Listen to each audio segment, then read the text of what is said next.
Assalamu alaikum awalan. Hi, this is Alghamdi, head of experimentation.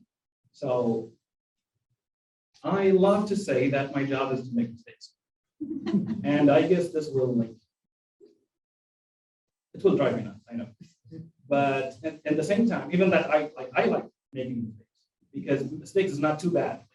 We can learn from mistakes, it helps us grow and learn what not to do. But that's not it. So what is exactly to do an experiment? An experiment is an accurate and structured process of learning what works and what doesn't. We can experiment to design a cultural problem that help us understand people's perspective about a specific thing. Or we can prototype to know the usability of our offering, application, or whatever. We can experiment to validate the efficiency or profitability of an operation model, and more. So what is an experiment? An experiment is a learning process. It's a step of a research, and it's not an end result. So what is not an experiment? Any activity or any initiative that we start by having the decision already made is a very bad experiment. Any activity that we do without learning anything out of it is a bad experiment.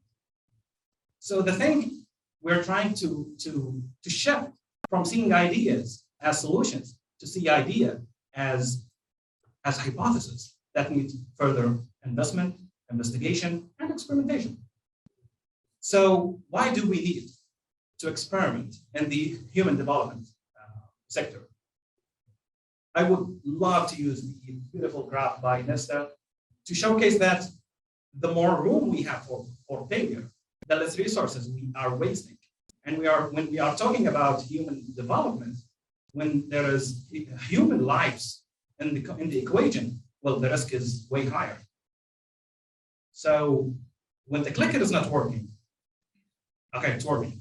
So if my job was to, or if the experiment is all about designing and testing and iterating, so who should be part in that conversation? Not the clicker. Okay, so who should be part of it?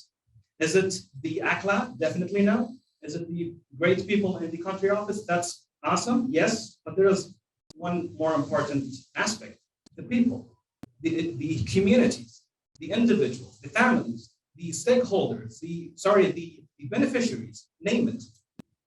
And the reason, I would love to showcase or demonstrate the value of the level of the community engagement with this graph that I just came up with.